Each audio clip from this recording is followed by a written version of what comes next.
Hey guys, and welcome back to Loughborough Station. This is the final live session of the day, and as promised, we've had some questions sent in, so we're going to answer them. We're joined by Mike Tiago, my community educators. We've got Kaylin and Graham, members of White Watch at Loughborough. So we're going to try and get a few questions. Most of them we've got answers for. If we haven't got the answers, we'll tell you where you need to go. So the first one we're going to go with, we've put some posts out about our home safety checks. So we're doing a new virtual style of home safety check. Mike, you've been a big part of this. What's it all about? Yeah, so as we've spoke about through the day, we would normally come and visit people at home, look at your smoke alarms, make sure they're situated in the right place within your home, their work, and run through some tech information, how to reduce risk of fire and what to do if there is a fire.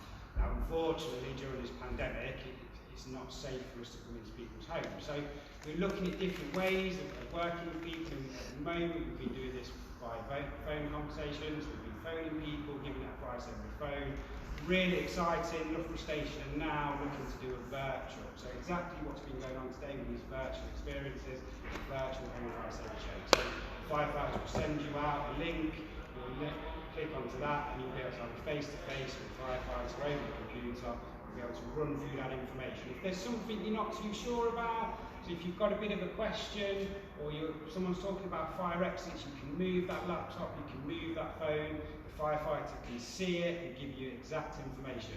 We're really good at giving generic information, but getting inside to your home, we can personalise that information to the individual to make sure you're nice and safe. Cool. So we've been running a lot of posts about recruitment as well. So Graham, you've been working closely with some of the recruitment team, and we've got a day happening up as well. What's going on with that? So we are recruiting before the end of the year. If you log on to Leicestershire Fire Service Careers website, at the minute it will say that the recruitment is not live for whole-time recruits, but keep an eye on that for when it goes live. In the meantime, at the bottom of that website, there's a lot of good information. Have a look at firefighter competency framework, and get some ideas from the videos of the recruitment tests that will be required. There's lots of videos on there that will help you. And on the 4th of October, we are hosting a Have a Go Day at Loughborough Station.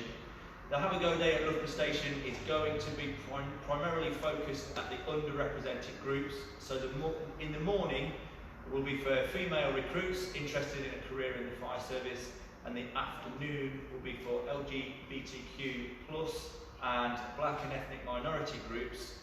So have a look at the link on our Facebook page to log on to the Have a Go Day. Don't worry for everybody else, there will be some more Have a Go Days as we lead up to recruitment, and keep looking out for that and looking out for the Go Live date as well. So as Graham sort of said, on the October 4th, it's specifically towards certain groups. One of the underrepresented groups in the fire service always used to be our female population, and as if by magic, we're lucky enough to have a female on our crew at Loughborough. Kaylin, you came into the service a little over a year ago, and you went to one of the Have a Go Days. How did you find it? And for any girls watching, what was your experience with it? Fun. Have a Go Day is really, really helpful. It was good to see other women in the service and to know that we can do the job, and you don't need, it's no different being a woman as it is being a man. Just get in and do the job. On the Have a Go Days, we did some stuff with ladders, some lifting weights above your head, lowering ladders down, putting ladders up, and some sort of carrying weights back and forth to check our fitness. That was really helpful, gave me a good idea of where I needed to be, what I needed to work on. If you think you need, if you're going to do the Women's Have a Go Day here at Loughborough, definitely come along, have a go, see how fit you are, and then you know what to work for when recruitment does open. Perfect. So when recruitment does open, we have a couple of messages about qualifications, because there always used to be a certain way you had to have all of this sort of stuff when you first applied. There's a few different ways now, and there's a few different changes. So qualifications in terms of next stage recruitment. So traditionally you had to have your maths and your English at the old GCSE sort of O-level, level C, which is now functional skills level 2. But if you don't have that, you can still apply, and the fire service have systems in place where you can set a numeracy and a literacy test. So if you go and you haven't got those qualifications, but you're still able to do the have a go day, and you still find you're really interested in it, you can still proceed to another level of the application, and then you'll just ask to be sitting a numeracy and a literacy test. Those will be on certain days though. Okay. That was last year, so make sure that you keep an eye out, speak to people about it. If you go to the have a go days, ask them, and they will let you know if you need to book online for certain days, because some people missed out last time because they didn't book online. You can't just show up to the test, you have to book online. And then Perfect. So we spoke about the virtual Zoom and stuff like that, but for anybody that feels perhaps I don't quite need a full home safety check or anything like that, I feel quite happy with my safety in my home, but you may have young children or something like that. We talk about the generics of testing smoke alarms, and Mike, you visit people in their home more than anybody else. What's the sort of top 3 or top 5 things of advice you give to people in their home who have either got children or are slightly vulnerable themselves? Yeah, so let's go top 5. So the first thing, the easiest thing we can do in our home is have working smoke alarms. So the amount of homes that I used to go to, have you got working smoke alarms? Yes. You go look at the smoke alarm and there's no battery in there, it's not working. So make sure those smoke alarms are working upstairs and downstairs. So we recommend there's a smoke alarm on every level of your home. So if you've converted an attic into a bedroom or into an office, you want a smoke alarm there. If you've had an extension off the back of your property, you may want 2 smoke alarms downstairs. So make sure those smoke alarms are working, they're adequate and they're in the right place. Recommend once a month you test those smoke alarms. So give them a press at least once a month.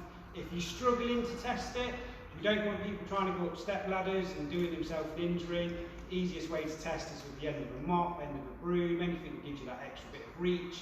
Lean against the wall so you're nice and sturdy and press that button.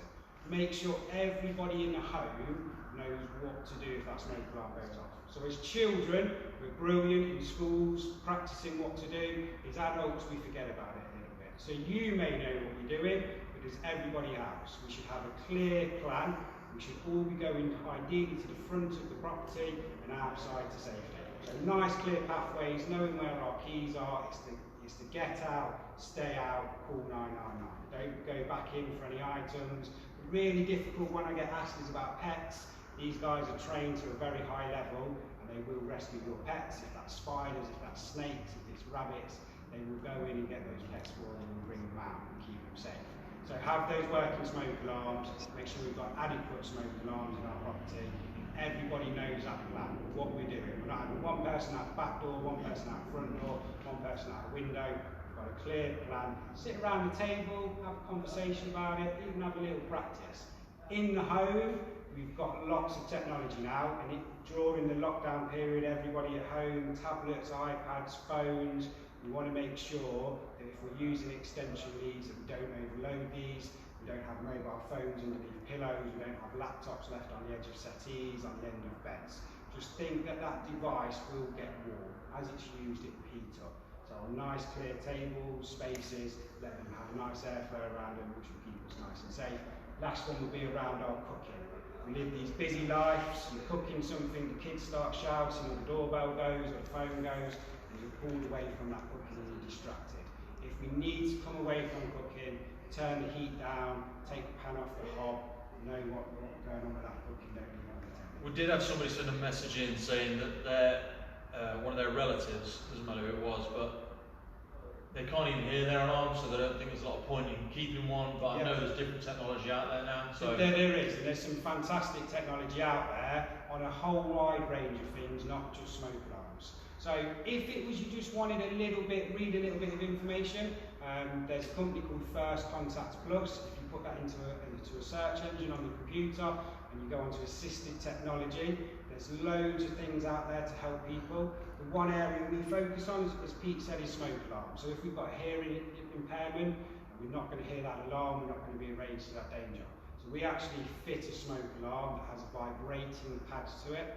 So normally that will go under the pillow where the person sleeps. So if that smoke alarm goes off, that pad's going to vibrate and wake the person. There's also a box that flashes with a strobe light. So it's not just a flashing light, it's a strobe flashing light, which will highlight you again to that danger. So it's focusing on the sense of touch and the sense of sight, not just on the sense of hearing.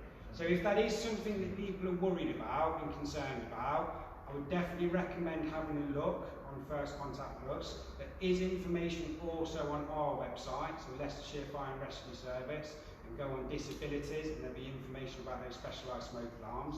And if you want a little bit more information, again, we've got the Zoom chat, we've got the phone calls, and we can talk you through that process and how those alarms work. So please get in contact with us about that. Cheers, Mike.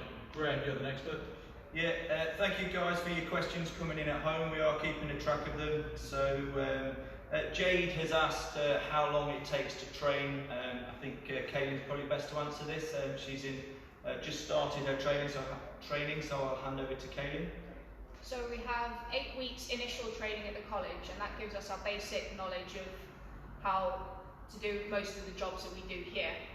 And that's, for example, working on the pump, ladders, breathing apparatus, and Water rescue, water, hazmat, there's all sorts of loads of different stuff. So we do that all in 8 weeks, which is quite an intense course. That's a residential stay there. Yeah, so it depends what we do next year, but this is what I did specifically. It changes depending on what we're doing every year, but this is what we did. We did 8 weeks at the college, really intense 8 weeks, stayed there residentially, and we came back here, and you do a 2-week conversion course. So every brigade is different. So Leicestershire does things in their specific way. So we came back, we did 2 weeks, learned how to do things Leicestershire way. We then have a 2-year apprenticeship. So now I've passed all my basic skills. I'm a development firefighter. So I'm developing all my skills now for the next 2 years, and then I'll become competent at that.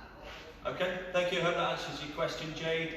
We've got another question. Shout out to Harry, Flynn and Nancy has asked, what's the biggest fire that we've been to at Loughborough? So we've been to a few big fires, but probably a few years ago on a bank holiday was a large fire at J Plus Recycling. I think that took about a week to put out and got to about 18 fire engines. So we sometimes go to quite big fires. Thank you for a question to little Ryan sitting at home. I hope you're enjoying your day. You've been watching all day. He's asked whether it's hard work. Some days, Ryan, it's hard work. Other days, we're just preparing for the next call and making sure that our equipment is ready for when those emergencies come in. Fantastic. So hopefully that's answered everybody's questions. If you haven't had one, these lives and these videos are going to be on the Facebook page for as long as you like, so please don't hesitate to reach out. If you live close to any fire station, you can always go and knock on the door and ask the crews a question. Obviously, we're in a place of social distancing at the minute, but feel free to reach out. This is your fire service, these are your fire stations, so we're here to support you as a community in any way that we need to. We hope you're taking some value from the content today. There are links on the Facebook page for the Firefighters charity. If you'd like to give anything at all, please feel free to. It goes to a great cause protecting firefighters and their families. We really hope you've had a great day. It's the first time we've done it. We've managed to fumble through it just about throughout the whole day, and there's been lots of people involved, backroom staff that you've not managed to see today. So a big thanks to Corporate Communications, a big thanks to all the other watches at Loughborough Station, Red, Green, Blue, who are not here today, to Southern Station, to Shepshed, to Central Station, and to everybody else who's been able to support us. So thank you very much, and we'll see you on the next big one. Thanks, guys. See you later.